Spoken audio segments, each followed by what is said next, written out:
Bueno, sin más preámbulos, queremos presentar a Fernando Duclos, alias Periodistán. Fer, ¿cómo estás? ¿Todo bien? Bien, bien. ¿Todo bien? Muy bien, muy bien. Muchas gracias también por venir acá hasta La Izquierda Diario. Bueno, somos bastante seguidores de lo que haces además, así que te agradezco mucho que vengas. Muchas gracias. La verdad que haces un gran trabajo que a mí personalmente me gusta un montón. Así que bueno, para presentarlo un poco a Fer también, Periodistán, lo habrán conocido. Yo lo conocí en Twitter, por ejemplo, en sus viajes, sus geniales viajes por el mundo. Y también autor de 3 libros, Una Argentina en la Ruta de la Seda, Un viaje a la India de carne y hueso y Crónicas africanas. También está haciendo un show de teatro, ¿no, Fer? Exactamente, tengo fecha de hecho ahora este sábado en Quilmes, en el Centro Cultural Glaser. Todavía quedan algunas entradas, así que zona sur. Bueno, nada, me gusta estar en centros culturales, además del teatro te da como otra intimidad, otra cercanía. Así que bueno, sí, dijiste bien, un poco de redes sociales, un poco de teatro, un poco de libros, un poco de talleres y cursos y otro poco, re importante también, de algo que estoy haciendo ahora y que de repente se puso medio de moda, que son los viajes guiados. Estoy llevando a gente a lugares. Llegué hace 20 días y ya que estaban hablando de Trotsky, de la Revolución Rusa, llegué hace 20 días de Rusia, de Mongolia y de China, donde fui con un grupo de 20 personas. Y me voy ahora, la semana que viene, a India, Sri Lanka y Bután. Así que medio de casualidad estoy ahora en Buenos Aires. De hecho, la montaña que tenemos atrás, yo no sé si es el Everest o qué, pero en 15 días voy a estar ahí medio bordeándola. Bien, muy bien. Acá la producción confirma que es el Everest. Es el Everest, ¿no? Sí, mirá. Muy bien. Bueno, así que ya saben, nuestros televidentes que estén en zona sur, ya saben, televidentes, streamvidentes, no sé cómo se llama, TV. o no voy a usar el término anglosajón, viewers, que no me gusta para nada. Pero bueno, Fer, queríamos también consultarte un poco, que nos cuentes también cómo surgió esta idea de Periodistán. Digamos, sé que surgió también cuando vos te quedaste sin trabajo en Brasil, tuviste toda una historia personal al respecto de eso, pero ¿cómo es que surge el proyecto de hacer Periodistán? A ver, yo laburaba en Brasil, efectivamente, año 2018, era corresponsal de una agencia de noticias y la verdad que la corresponsalía me dejaba bastante tiempo libre en el sentido de que cuando uno es corresponsal tiene que escribir noticias que sean importantes para el resto del mundo.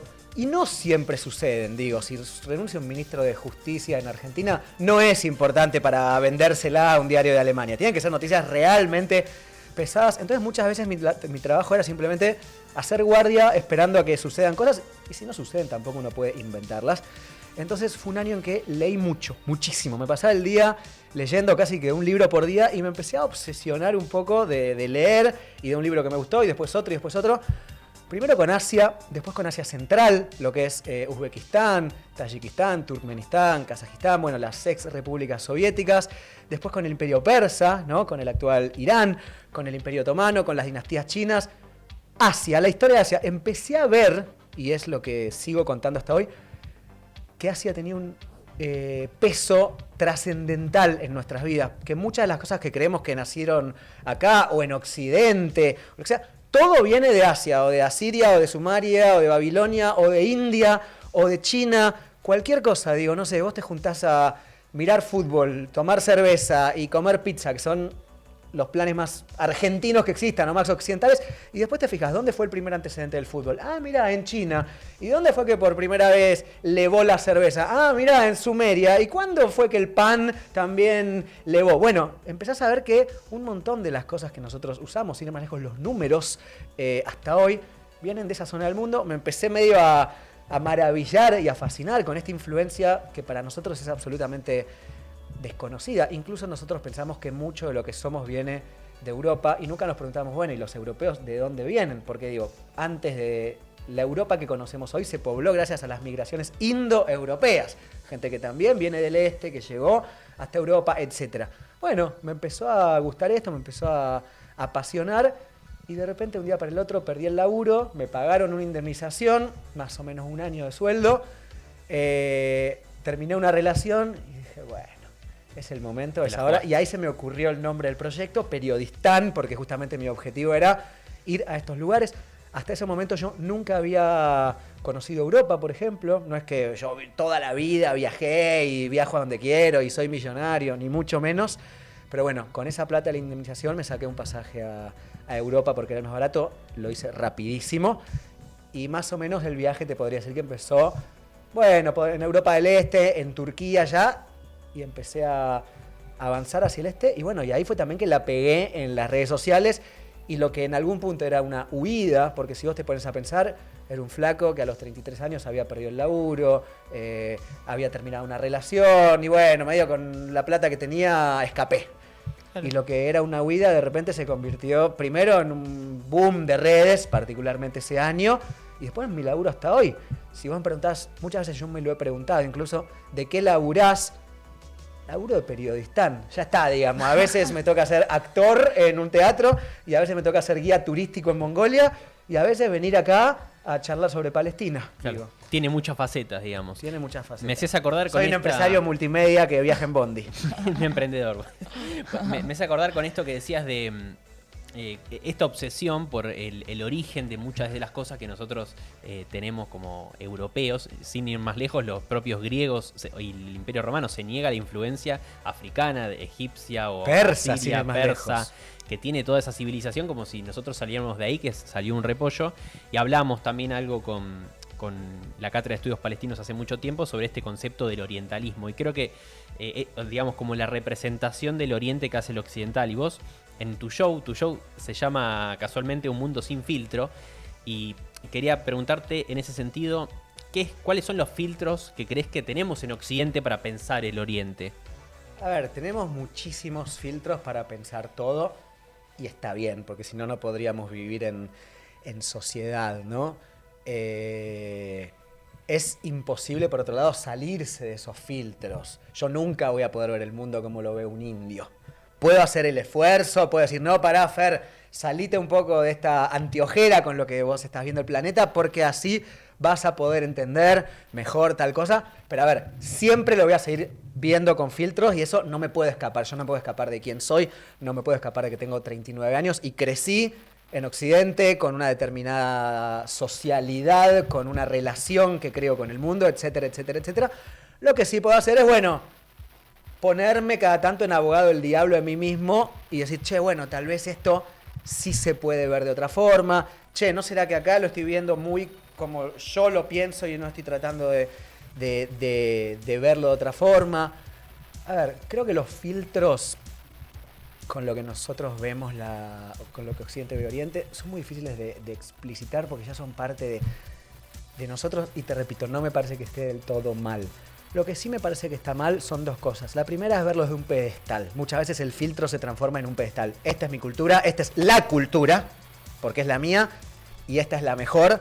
Y todo lo que hacen otros, así como los españoles pensaban en 1492 de los indígenas, está mal, son animales, hay que enseñarles. La barbarie, digamos. Eso es muy, muy, muy problemático, terriblemente problemático, no solo por lo que implica en tanto filosofía, sino también por los ejemplos históricos de a qué ha conducido ese pensamiento. Entonces, el primer problema es el pedestal. Y el segundo problema es nunca, ni siquiera tratar de entender por qué suceden las cosas. Entender no significa ni justificar, ni aceptarlo, ni quererlo para mi vida, pero mínimamente entenderlo. A veces nosotros llegamos a un lugar y decimos, esto es malo porque sí, porque está mal, porque a ver, ¿cómo va a ser así? Y nos quedamos en eso, una condena fácil, además, que no rastrea en los orígenes, en por qué. Las cosas no pasan en el mundo porque sí. No es que un día un tipo en Afganistán dijo, a ver, hoy me levanté de mal humor, vamos a hacer que las mujeres se tapen. Digo, no es que las cosas suceden así por crueldad. Todo tiene su caldo de cultivo, su historia. Y uno para entender, incluso si quisiera tratar de cambiarlo, lo que ya entra en otro debate, tenés que entender las razones de por qué suceden las cosas. Y cuando te metes en las cosas y te metes en el entendimiento, te embarrás. Porque si no, te quedas en el eslogan fácil y demás. Les voy a poner un ejemplo muy básico, muy simple, que es simplemente para entender el asunto. En India hay matrimonios arreglados, es muy normal. Yo, como argentino, 39 años, la verdad que no me gustan, no lo quiero para mi vida, no quiero que mi mamá elija con quién me tengo que casar. Creo que ninguno de ustedes lo quiere, no es lo normal, no estamos habituados. Nos parece algo que mal, podríamos decir. Ahora, lo que subyace detrás de esa negativa o de lo que yo no quiero es que para nosotros la concepción del matrimonio es una unión entre dos personas. Hace 20 años era una unión entre hombre y mujer, hoy el mundo cambió, pero sigue siendo una unión entre dos personas. En India, el matrimonio es la unión entre dos familias. Cambiando solo una palabra, cambiar familia por persona, te cambia radicalmente la concepción de lo que es el matrimonio. Y la verdad, no hay nada que esté mal per se en que un matrimonio sea una o sea otra. Hay cosas que podemos discutir si están mal per se, la violencia, el sometimiento, pero esto es simplemente una forma diferente de organizar la sociedad. Es decir, yo no podría decir esto está mal, simplemente es diferente. Si yo entiendo que la concepción de matrimonio que subyace atrás del matrimonio indio es esa y no la mía, entonces se hace mucho más lógico que la familia colabore en tu decisión. ¿Eso quiere decir que yo lo quiero para mi vida, que vuelvo de la India y le pido a mi mamá que me ayude o que me haga un Tinder o que lo que sea? No, digamos, a mí me gusta esto, yo vivo acá. Pero entonces, si yo no entiendo eso, es muy fácil para mí llegar a India después y decir, uy, qué mal esto, qué atrasados que están, ¿cómo van a dejar que les elijan? Matrimonios arreglados, edad media, chau, me fui.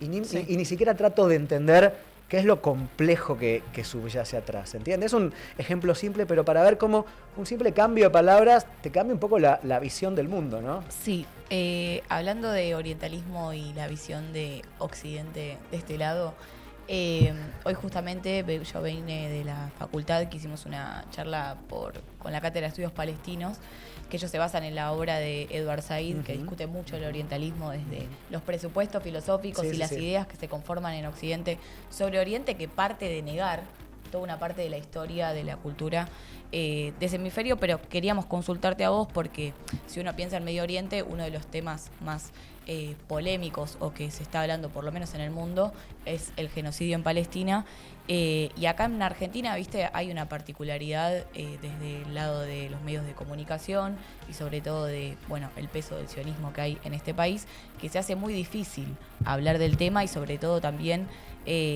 los medios, me parece en general, favorecen a ese silencio. ¿Cómo ves vos esa relación? ¿Cómo ves tu rol como periodista con ese tema? Bueno, a ver, es efectivamente como decís, hay un silencio muy grande en Argentina respecto al genocidio palestino. Hay medios de los cuales uno lo esperaría. Yo no voy a esperar que Feynman, que sale con la bandera de Israel en la mesa apoyando el genocidio, de un día para el otro cambie de idea. Digo, no lo voy a esperar. Lo triste es que otros medios que se acercan más o menos, no importa, pero más o menos a ciertas ideas que uno puede llegar a tener, tampoco hablen de esta cuestión. Y no estábamos discutiendo que no me gusta que tal medio tenga esta aproximación o tenga la otra. Estamos discutiendo que hay al menos 60.000 personas muertas en un genocidio que lleva 2 años, chicos y chicas muriéndose de hambre, bombardeos a hospitales, bombardeos a escuelas, y no te animás a decir nada. Digo, la verdad que es triste. A mí eso me resulta muy triste. Hay muchos periodistas a los cuales yo respetaba antes de empezar esto, porque creía que se la jugaban, y la verdad es que ahora... Es medio parteaguas, ¿no? Sí, creo que es un parteaguas. No te voy a decir que no los saludo, no, todo bien, pero les tengo mucho menos aprecio intelectual. Digo, yo pensé que vos eras un periodista que te animabas, digo, te vi tanto reivindicando a Rodolfo Walsh y de repente no te animás a denunciar o a decir la palabra genocidio porque tenés miedo de pelearte con un amigo o que te digan algo del canal. La verdad que da un poco de pena. Después cada situación es particular. Sucedió de repente que un montón de medios que no habían dicho nunca nada, de repente en la misma semana todos salieron a decir, casualmente cuando también lo dijo Infobae y cuando también lo dijeron los medios europeos y cuando lo dijeron las organizaciones de derechos humanos israelíes, como que todavía existe esa cosa de si los palestinos lo denuncian, nada, porque son palestinos. Uy, pará, un israelí también lo denunció. Ah, bueno, sí. Entonces sí, esta cosa de la cita de autoridad occidental para yo también subirme, ¿no?, a eso. Entre nos, me parece tristísimo el papel de los medios argentinos respecto al genocidio palestino. Entiendo que hay un lobby gigantesco detrás. Entiendo que hay mucha gente que tiene mucho miedo, incluso de quedarse sin trabajo. Yo mismo perdí muchísimas oportunidades por hablar como hablo. Por supuesto que hay muy honrosas excepciones, gente a las cuales aplaudo por el valor que tienen, por el coraje, por la valentía, por cómo se la juegan, pero la mayoría elige conveniente y cobardemente mirar para otro lado, ¿no? Me parece. Sí. Hay algo que se dice mucho también, que es que en otros países no es tan grave el cerco mediático, o quizás la causa está más presente, ¿no? Que quizás Argentina viene a ser como algo todavía más efusivo de bloqueo mediático al respecto del tema. ¿Vos ves que en otros países es similar o ves que hay una diferencia marcada, quizás por el peso que tenga el sionismo o por otros factores en las cuales en otros países se pueda llegar a masivizar mucho más rápidamente? Mirá, en los países musulmanes la respuesta es obvia, que son muchos de los que conozco, y en Asia lo mismo. No tiene mucho sentido que hable de eso porque, bueno, es obvio que es diferente. Los países de América Latina, los que nos resulten más cercanos, evidentemente sí es diferente, pero tampoco te podría hablar con demasiada autoridad. No estuve en Chile, en México o en Colombia viendo cómo los medios trataron este asunto tan particular de estos tiempos. Todos sabemos que en Argentina el peso del sionismo, que no hay que confundir con judaísmo, es enorme, y como les dije antes, ese peso enorme y ese lobby hace que mucha gente no se anime a hablar, incluso gente que me habla por privado y que me felicita, te admiro, te la jugás, etcétera, pero después públicamente no dice absolutamente nada. Es evidente que hay un cerco mediático muy grande y que hay, más allá del cerco mediático, hay mucha presión. Pero incluso, a ver, la presión a veces radica en esto. Digo, yo por hablar de esto, como te dije, sé que he perdido trabajos, sé que cada vez que me invitaban a un programa era una discusión tremenda. En algunas producciones, uy, ¿lo invitamos o no? ¿Qué puede llegar a decir? Lo único que estoy haciendo es denunciando un genocidio, como lo hace también Lula, por ejemplo, un presidente que es súper admirado por todos, excepto en algunos casos cuando habla de estas cosas que, bueno, como dije, mejor mirar para otro lado. Estoy diciendo lo que dice Amnistía Internacional. O sea, no es que estoy... no, estoy diciendo lo que dice la ONU. No es que llego con el discurso de palestinalibre.com, intifada.org. Pero aún así, es tan complejo el tema en Argentina que solamente por decirlo, uy, no invitemos a periodistas al estudio porque puede llegar a decir esto, puede llegar a decir lo otro. Y eso, obviamente, genera incluso una presión indirecta en el sentido de, bueno, yo decidí jugármela y duermo muy tranquilo y hoy no necesito que me estén llamando de un streaming para tener un lugar en los medios porque me lo generé por mi propio lugar y desde mis redes sociales y el teatro y demás, ya tengo mi voz. Pero hay que ver si hay gente que está en posición de decir algo para después que su trabajo quede en riesgo. Bueno, digo, se da por muchos lados, ¿no? Lo que sí te puedo decir es que evidentemente en Argentina en particular es un tema muy, muy, muy complicado, evidentemente por el peso del sionismo, por el peso enorme de instituciones como la DAIA, sí, por quién nos gobierna también y sus vínculos exagerados con el Estado de Israel y esa exageración medio ficticia de un judaísmo que ni la propia comunidad judía argentina cree. Bueno, hay como un combo de situaciones que hacen que en Argentina sea particularmente difícil y uno pague el precio, por decirlo, efectivamente. Sí, además el rol de la DAIA con el Poder Judicial, ¿no? Porque es lo que vos decías, o sea, la DAIA directamente emite causas judiciales a todos los referentes que se pronuncien por el caso. Digo, no es solamente el peso de la comunidad judía en Argentina, sino instituciones directamente ligadas a los poderes políticos que persiguen a quienes se pronuncian. Bueno, sin embargo, el que era vicepresidente de la DAIA, Sergio Pickles, creo que se llama, que dijo textual, en Gaza los únicos inocentes son los niños menores de 4 años y hay que ver, y hasta ahí. Y sigue ahí, vivito y coleando, tranquilo, en redes sociales, hablando, nadie le inició ninguna causa. Sí. De la Daya, lo desplazaron, lo corrieron un poquito como para que deje llamar la atención. O sea, hay cosas... Es muy terrible si le haces directamente una apología al genocidio. ¿Qué? Un chico de 6 años, entonces es un terrorista y hay que matarlo. O sea, el tipo lo dice abiertamente, no se le cae la cara de vergüenza decirlo, al contrario. Bueno, en el programa que todos vimos, Maslatón dijo que en Gaza sobra la comida, era para vomitar ahí. Y que es mentira que mueren niños. Y que es mentira que mueren niños. Y después lo vemos a Maslatón en todos los programas de tele, incluso en los nuestros, lo que podríamos llamar los que están más cerca a cómo pensamos, opinando de la realidad política argentina, como si además alguna vez hubiera dicho algo interesante. Le pifian todo, absolutamente todo lo que dice. El tipo puede decir tranquilo en la tele, en Gaza sobra la comida, no pasa nada, lo siguen. No tiene consecuencias. No tiene ninguna consecuencia, está todo bien.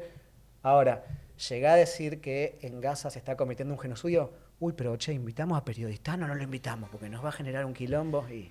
Además, la DAIA tiene una especie de armar lío de forma selectiva, catalogando de antisemita solamente a quien cause problemas. Porque bueno, ustedes en el caso de Fargosi, justo le iba a mencionar ese caso, porque Fargosi es alguien que literalmente dijo que Miriam Bregman era una militante judía que no cantaba el himno, y está ahí, vivito y coleando. Sí, con Sabrina Ahmechet en la misma lista. Es decir, si vos denunciás el genocidio en Palestina, sos antisemita. Seas judío, vivas en Israel... Seas lo que seas, si decís, che, por favor, paren de matar niños y niñas, está la carta del antisemitismo. Ahora, esa misma diputada, Ahmechet, que después comparte lista y salen fotos abrazadas con un tipo que dijo que Bregman no canta el himno por ser judía, lo cual es un evidente antisemitismo, ahí no tiene ningún problema. Cuando hay un antisemita real, pero que le conviene a sus vínculos de poder... Siga, diría La Molina, ¿no? Ahora, denunciar el genocidio, no, pero vos sos un antisemita. A veces, cuando hay un elefante en el cuarto, es muy difícil no verlo, ¿no? Sí, tal cual. O sea, no, me da la misma bronca. Y sobre todo me da mucha bronca que, incluso por lo que vos decías antes, que salió en Infobae y en un montón de medios, pero ninguna nota de Infobae decía que es un genocidio, ¿viste? Cuesta mucho decir que lo que pasa en la Franja de Gaza es un genocidio, incluso si uno va a la historia de este país, donde tenemos... está básicamente que fundamentado en por lo menos 2 genocidios, entonces no es que es algo muy lejano conocer ese proceso, pero evidentemente cuesta mucho admitir que no es una guerra, sino que están masacrando, y no hace 2 años, hace 70 años, y desde que lo conquistó el Imperio Otomano, después Gran Bretaña, y es una política sistemática, pero sin irme más lejos. Mira, la casa madre de Amnistía Internacional, Amnesty, organización de las más reconocidas del mundo por la lucha por los derechos humanos. Después uno puede discutir esto sí, esto no, pero creo que no hay duda de que es probablemente la organización número 1 de derechos humanos del mundo. Dijo claramente hace un tiempo, esto es un genocidio. Todas las sucursales del mundo de Amnistía Internacional salieron a replicarlo, excepto una. Argentina. Les dejo el misterio para que adivinen cuál. ¿Cuál será, no? Te quiero hacer una pregunta por no sé, especie de triángulo de hierro entre los medios, el gobierno de Milei también, y la causa, y la defensa del Estado de Israel, porque vemos que los medios también son los que muchas veces niegan lo que está pasando por abajo, y muchas veces las oposiciones reales en la calle que se dan contra el gobierno de Milei. Yo te escuchaba el otro día en un móvil también de la Izquierda Diario que decías, ¿cómo puede ser que los medios no estén acá, pero los medios estén cubriendo a 20 tipos con barbijo quemándolos en medio de la pandemia? O sea, cuando es algo de la ultraderecha, pum, lo levanta para arriba. Cuando es algo que más o menos cuestiona sus intereses, lo ocultan. ¿Cómo ves las relaciones entre los medios, pero también con la política de Milei, que es algo que está cada vez más cerca, ¿no? Más cerca de ser el único, te diría, aliado de Netanyahu fuerte a nivel mundial junto con Trump? A ver, el debate de los medios creo que es un debate enorme, incluso se lo puede abordar desde un montón de puntos de vista diferentes. Está mal que los canales salgan a mostrar marchas de 30 libertarios quemando barbijos, dándoles prensa. Está mal que repitan hasta el hartazgo las estupideces que dicen diputadas y senadores libertarios que no tienen ningún tipo de preparación para llegar a donde están. no sé si está mal, digo, son noticias, qué sé yo, después uno dirá, una cosa es pasarlo una vez por día, otra cosa es pasarla 100 veces por día. La verdad que no sé, es un debate. Lo que sí me choca es, como dije la otra vez, hay una marcha de 50 personas diciendo estupideces, cosas que no tienen ningún tipo de gollete y sentido. Y vos en algún punto como consumo irónico, vas, los entrevistás, le das prensa y demás.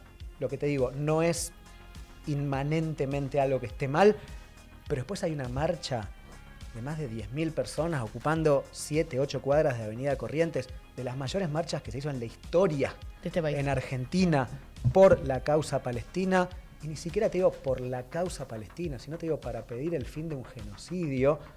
Y no hay un móvil de un canal argentino. Estaban Reuters, estaba Al Jazeera, estaba Telesur, había agencias internacionales y no hay un móvil porque están entrevistando a los chicos tomando un helado en Devoto a ver cuáles gustos eligen en el verano. Digo, de nuevo, cuando hay cosas que son muy evidentes, uno tiene dos opciones: o taparse los ojos y mirar para otro lado, o verlas y decirlas, y bueno, después atenerse a las consecuencias, ¿no? Pero digo, volvemos a caer en lo mismo, ¿no? O sea, es evidente que hay un entramado, bueno, yo no lo sé, no te voy a decir, no, porque tal juez, porque tal medio. Hay cosas que resultan bastante obvias simplemente por el sentido común, y después, bueno, hay un montón de entramados en la oscuridad que no conocemos, ¿no? Última pregunta y te vas. Si estuvieras hablando con un seguidor tuyo de Twitter, Instagram, lo que sea, ¿por qué le dirías que es importante hablar de Palestina? ¿Por qué es importante hablar de la realidad y hablar y abstenerse de las consecuencias, como vos decías? A ver, más que importante me parece, es importante ser humano en los tiempos que corren, ¿no? En que cada vez nos interesa menos el otro, en que están absolutamente bastardeadas las construcciones colectivas y la ideología imperante radica solamente en el individuo. Tenés que ser feliz, perseguir tus sueños todo el tiempo, el resto nunca importa. Ganar plata sin ir más lejos. Bueno, a los chicos de 18 años que solamente están pensando en cómo ganar, ¿para qué sirve después esa plata que ganás? Digo, en tiempos en que se está perdiendo, al menos en Occidente, muy rápidamente esa condición de preocuparse por el prójimo, de mostrar humanidad y demás, bueno, lo de Palestina en algún punto también es levantar una bandera para que nos siga conmoviendo la humanidad, para que no nos quedemos impasibles ante un niño que no tiene para comer. O sea, para que nos duela que gente que haya perdido sus casas hace 2 años y le bombardearon la escuela y hace 1 año y medio viven en la calle y de repente ahora tienen que hacer cola para que le den un platito de sopa por día y a la noche escuchan bombardeos y no saben si se van a levantar al día siguiente. Digo, me parece que pensar en Gaza es efectivamente pensar en la humanidad, ¿no? Después, obvio, en el mundo pasan un montón de cosas malas en todos lados. No hay ninguna duda de eso. Pero a escala de lo que está pasando en Gaza y con la connivencia absoluta de un mundo, o al menos quienes lo lideran, que perdieron todo rasgo de humanismo y a causa de cálculos utilitarios eligen mirar para otro lado. Bueno, nosotros reivindicamos la humanidad y en ese sentido nos conmueve terriblemente el sufrimiento ante algo tan horrible como es un genocidio en el año 2025, transmitido todos los días por televisión y por redes sociales. Me parece que no hay mucho argumento académico, por supuesto que sí los hay, pero digo, conmoverse ante el ser humano, ¿no? Algo tan básico y tan parte de nosotros como eso. Totalmente. O sea, el primer argumento, en primer lugar, es humano. Es humano. Es humano. Es estar en contra de un genocidio, no hace falta mucho argumento para negar eso. Así que bueno, Fernando Duclos, periodista, estuvo acá con nosotros, te agradecemos muchísimo. Bueno, muchas gracias por la invitación. Por venir. Y bueno,